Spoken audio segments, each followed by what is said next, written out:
Hello दोस्तों, आप सभी का हमारे यूट्यूब चैनल पर स्वागत है। तो ये आपकी पर्यावरण पारिस्थितिकी की सीरीज़ चल रही थी, जिसमें हम आपको डेली चैप्टर वाइज करा रहे थे। और ये आपकी सभी प्रतियोगी परीक्षाओं के लिए इम्पोर्टेंट है। किसके लिए? सभी प्रतियोगी परीक्षाओं के लिए इम्पोर्टेंट है, फिर वो किसी भी स्टेट किसी भी लेवल की हो, और जिसमें आपका EVS पूछा जाता है, सभी के लिए इम्पोर्टेंट है। लेकिन हमारा जो मेन मोटिव है वो आपका UP TET, C TET, super TET, TET संबंधी एग्जाम के लिए इम्पोर्टेंट है, और खासकर आपका सुपर टेट के लिए इम्पोर्टेंट है। ठीक है, इसमें हमने आपका ये परिभाषाएं करा ली हैं पारिस्थितिकी की। ठीक है, जिसमें आपका ये सारा कंप्लीट हो चुका है। जीवोम बायोम भी हो गया है, प्रमुख अजैविक घटक भी हो गए हैं, और वहीं अजैविक प्रतिक्रिया, स्थलीय पारितंत्र, स्थलीय पारितंत्र भी हमने आपका पूरा कंप्लीट कर लिया है, दूसरा चैप्टर।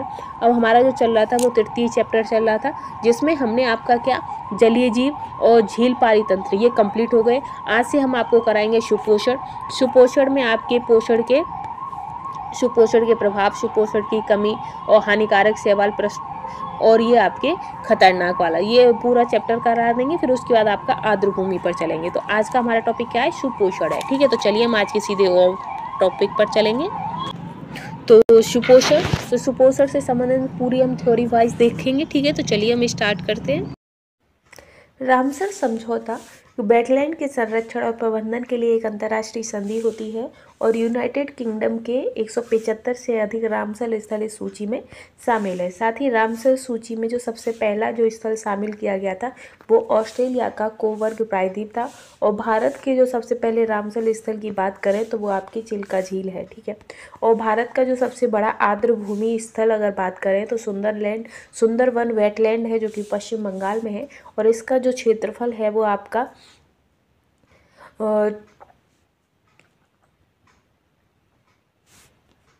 2549.44 वर्ग किलोमीटर है, जो कि पूरे क्षेत्रफल का आपका 96.76% है।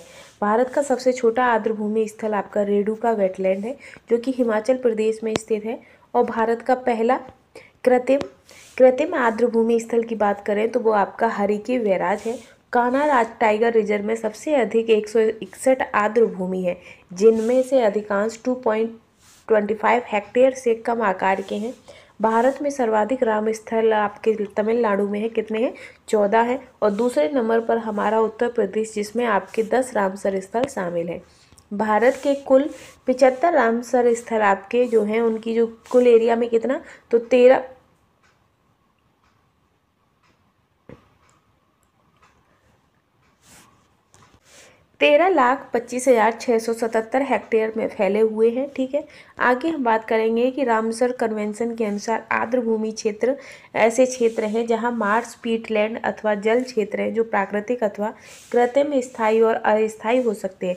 स्थिर अथवा बहते हुए ताजे मीठे खारे लवणी जल के क्षेत्र के साथ साथ ऐसे समुद्री क्षेत्र जिसकी गहराई निम्न ज्वार में 6 मीटर से अधिक नहीं हो, वो सभी आपके आर्द्रभूमि कहलाते हैं। ठीक है, बायोलॉजिकल डिमांड जो कि BOD, तो ऑक्सीजन की वह मात्रा जो जल में कार्बनिक पदार्थों के जैव रासायनिक अपघटन के लिए आवश्यक होती है, वह बायोलॉजिकल ऑक्सीजन डिमांड कहलाती है। साथ ही जल प्रदूषण की मात्रा को BOD के माध्यम से मापा जाता है, परंतु BOD के माध्यम से केवल जैव अपघटक का पता चलता है। साथ ही यह बहुत लंबी प्रक्रिया होती है। रासायनिक ऑक्सीजन मांग यानी कि COD, तो यह जल में ऑक्सीजन की वह मात्रा है जो उपस्थित कुल कार्बनिक पदार्थ के ऑक्सीकरण के लिए आवश्यक होती है। यह जल प्रदूषण के मापन के लिए भी एक बेहतर विकल्प होता है। साथ ही विश्व के अधिकांश मृत क्षेत्र संयुक्त राज्य अमेरिका के पूर्वी तट, बाल्टिक सागर के किनारे, जापान, कोरियाई प्रायद्वीप के आसपास स्थित है। मैक्सिको की खाड़ी तथा बाल्टिक सागर इसके प्रसिद्ध उदाहरण है। मैक्सिको की खाड़ी में एक मौसमी हाइपोक्सिक क्षेत्र है जो प्रतिवर्ष ग्रीष्म ऋतु के अंत में बनता है। वहीं आर्द्रभूमि नियम 2017 में जो नवीन परिवर्तन हुए थे, उसमें राज्य आर्द्रभूमि में निश्चित गतिविधियों की सूची में परिवर्तन कर सकते हैं। साथ ही आर्द्रभूमि का वर्णन एवं एकीकृत योजनाओं का विकास किया जाएगा। नदी के किनारे धान के खेत, मानव निर्मित पीने के पानी वाले जल निकाय, जल कृषि, नमक उत्पादन आदि को छोड़कर सभी आर्द्रभूमि को अधिसूचित किया जा सकता है। साथ ही भारत में आर्द्रभूमि संरक्षण हेतु राष्ट्रीय आर्द्रभूमि संरक्षण कार्यक्रम के अंतर्गत अब तक 115 आर्द्रभूमि चिन्हित की गई हैं। भारत सरकार द्वारा ये जो कार्यक्रम था ये आपका 1985-86 में राज्य सरकारों के सहयोग से चलाया गया था। साथ ही केंद्र सरकार द्वारा विश्व आर्द्रभूमि दिवस 2 फरवरी 2021 पर केंद्र सरकार के द्वारा राष्ट्रीय सतत तट प्रबंधन केंद्र चेन्नई के एक भाग के रूप में आर्द्रभूमि संरक्षण एवं प्रबंधन क्षेत्र के केंद्र की स्थापना की घोषणा की गई थी।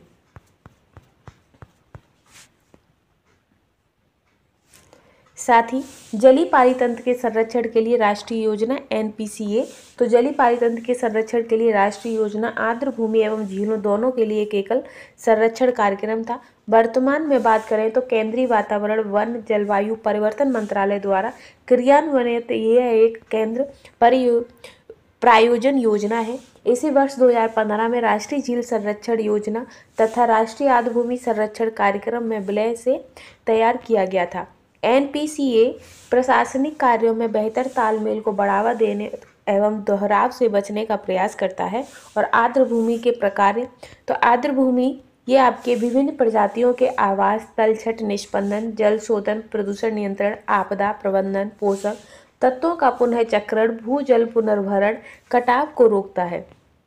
साथ ही इसका क्षरण, तो क्षरण कृषि के लिए भूमि उपयोग में परिवर्तन, नदी तल से रेत निकाल लेना, अत्यधिक चराई, निर्वनीकरण, प्रदूषण, घरेलू अपशिष्ट, जलवायु परिवर्तन, कृषि अपवाह, हानिकारक औद्योगिक अपशिष्ट एवं जल कृषि, ये आदि सभी आपके क्षरण के प्रमुख कारण है। साथ ही रोकथाम, इसकी हम रोकथाम कैसे कर सकते हैं, तो सुपोषण में कमी लाना, पर्यावरण जागरूकता, नवीकरण, मृदा संरक्षण, खरपतवार नियंत्रण, क्रमिक सपोषण, वन्य जीव संरक्षण, विरासत प्रबंधन आदि, ये सभी आपके रोकथाम के लिए इम्पोर्टेंट है। वही अब हम झीलें और आर्द्र भूमियों को देखेंगे। तो एक तरफ आपकी झीलें हैं, तो NLCP के अनुसार झील की न्यूनतम गहराई जो है वो आपके 3 मीटर होती है। वहीं अगर आर्द्र भूमि की बात करें तो NLCP के अनुसार आर्द्र भूमि की गहराई 3 मीटर से कम होनी चाहिए। ठीक है। और फिर है कि उत्पत्ति कई स्रोतों से होनी चाहिए। जो झीलों की जो उत्पत्ति है वो कई स्रोतों से होनी चाहिए। वहीं आर्द्र भूमि भू आकृति प्रक्रियाओं के कारण उत्पन्न होती है। झीलें जल स्तर में मामूली परिवर्तन हो सकता है और आर्द्र भूमि में जल में स्तर में परिवर्तन हो सकता है। अपशिष्ट उपचार नहीं होता है और इसमें अपशिष्ट उपचार होता है। उत्पादकता निम्न होती है, इसमें उत्पादकता उच्च होती है। जैव विविधता निम्न होती है और इसमें आपकी जैव विविधता उच्च होती है। अल्प पोषण की स्थिति होती है, इसमें सुपोषित स्थिति होती है। बाढ़ नियंत्रण प्रबंधन नहीं होता है, जबकि आर्द्र भूमि में बाढ़ के प्रबंधन के लिए महत्वपूर्ण है। तापमान स्थिरीकरण होता है और इसमें आपके आर्द्र भूमियों में तापमान का स्थिरीकरण नहीं होता है।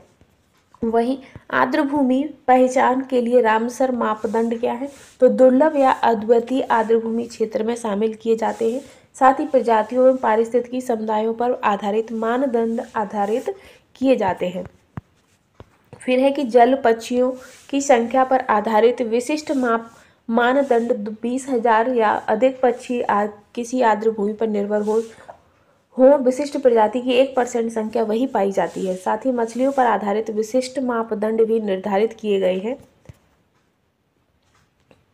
रामसर कन्वेंशन निम्नलिखित संगठनों के सहयोग से काम करता है, जिसके अंतर्गत आपके प्राकृतिक संरेखण के लिए अंतर्राष्ट्रीय संघ यानी कि IUCN, world wild international water management, wetland international, wildfowl and wetlands trust, world wildlife fund international, इन सभी जो संगठन है इन पर आपका रामसर कन्वेंशन कार्य करता है। ठीक है। तो आर्द्र भूमि मॉन्ट्रेक्स रिकॉर्ड, इसके अंतर्गत अंतर्राष्ट्रीय महत्व के आर्द्र भूमि की ऐसी सूची जहां पर पारिस्थितिकी चरित्र में परिवर्तन हो रहे हो अथवा भविष्य में प्रदूषण एवं अन्य मानवीय हस्तक्षेप आदि के कारण परिवर्तन होने की संभावना है। अनुबंधन दलों में सम्मेलन की सिफारिश जो है वो आपकी 1990 में स्थापित किया गया था। साथ ही इसमें किस किस के रिकॉर्ड रखे गए हैं, तो भारत में मॉन्ट्रेक्स रिकॉर्ड साइट्स है, जिसमें चिल्का झील जो कि उड़ीसा में है 1973, 1993 में झील में गाद की समस्या बढ़ जाने के कारण शामिल हुई थी। साथ ही 2002 में रामसर आर्द्र भूमि संरक्षण द्वारा पुरस्कार प्राप्त हुआ तथा इसे वर्ष 2002 में सूची से हटा दिया गया। लोकटक झील, तो लोकटक झील वर्ष 1993 में प्रदूषण और निर्वनीकरण के कारण शामिल किया गया था। वर्तमान में 2022 में मॉन्ट्रेक्स रिकॉर्ड में शामिल हुआ है। केवला देव राष्ट्रीय उद्यान जो कि राजस्थान में है। ये 1990 में जल संकट एवं झील के चारों ओर असंतुलित चराई के कारण शामिल किया गया था। वर्तमान 2022 में इसे मॉन्ट्रेक्स रिकॉर्ड में शामिल किया गया। तो ये आपका आर्द्रभूमि से संबंधित पूरा टॉपिक खत्म होता है। कल जो हमारी नेक्स्ट वीडियो रहेगी उसमें रहेगा ज्वारंदमुख से संबंधित जो भी इंपॉर्टेंट होंगे उन्हें हम कल देखेंगे। तो आज के लिए बस इतना ही। Thanks for watching.